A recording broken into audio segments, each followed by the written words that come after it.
Mesdames et messieurs, chers compatriotes, le 3 décembre de chaque année, le monde entier célèbre la Journée internationale de la personne vivante avec handicap. Je salue cette journée instituée par les Nations Unies depuis 1992, qui se veut une affirmation de la citoyenneté de la personne vivante avec handicap, à l'instar d'autres personnes, pour non seulement la reconnaissance et la promotion de ses droits, mais aussi pour sa pleine participation aux différents domaines de la vie. C'est ici l'occasion pour moi de réaffirmer ma détermination d'œuvrer à l'égard de ceux qui, du reste, guident ma vision de la République démocratique du Congo pour l'inclusion des personnes handicapées et autres personnes vulnérables et promouvoir ainsi l'égalité de tous les Congolais. Il va donc de soi que j'attache une attention toute particulière aux personnes vivantes avec handicap qui doivent se sentir capables d'œuvrer pour leur propre épanouissement, comme les autres citoyens, pour le développement de notre pays. C'est ce que j'appelle égalité des chances. C'est pourquoi la création au sein du gouvernement national du ministère délégué chargé des personnes vivantes avec handicap et autres personnes vulnérables est un pas vers la concrétisation de cette vision. Je m'engage du reste à multiplier les mesures dont je suivrai personnellement l'évolution pour que ces personnes soient prises en compte dans les secteurs de la vie nationale.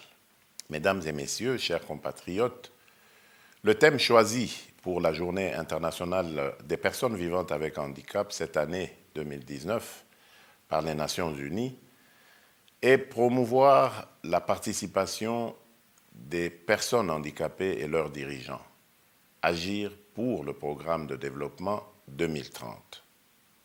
Ce thème est une interpellation pour les États du monde à intégrer la donne handicap dans tous les programmes visant le développement durable. La République démocratique du Congo, notre pays, est consciente de ses engagements pris dans le domaine des personnes handicapées, notamment en ce qui concerne la Convention internationale sur les droits des personnes handicapées qu'elle a ratifiée en 2015. Pour ce faire, nous prenons la pleine détermination d'œuvrer pour la réalisation de ces engagements. C'est ainsi que j'appelle toutes les institutions du pays à travailler pour la création d'une société inclusive où la reconnaissance et la promotion du droit à la différence seront une réalité dans tous les secteurs, à savoir l'éducation, la santé, le sport, la culture, l'environnement, la sécurité, l'économie nationale et autres.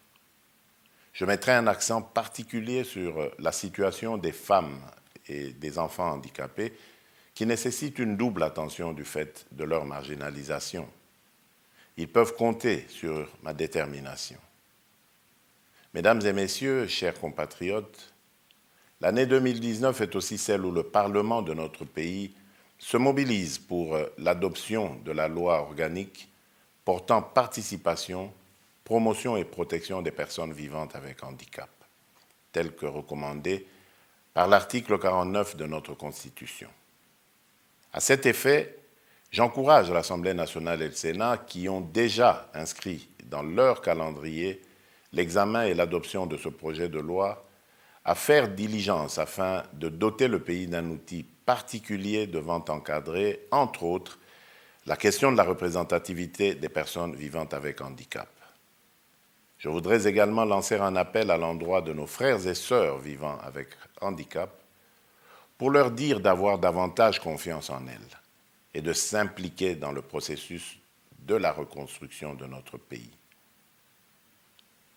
En République démocratique du Congo, chaque personne a sa place et personne n'est à exclure. Le pays a besoin de la contribution de tout le monde.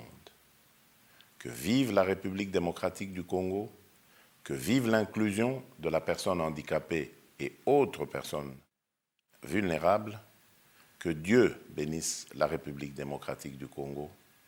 Je vous remercie.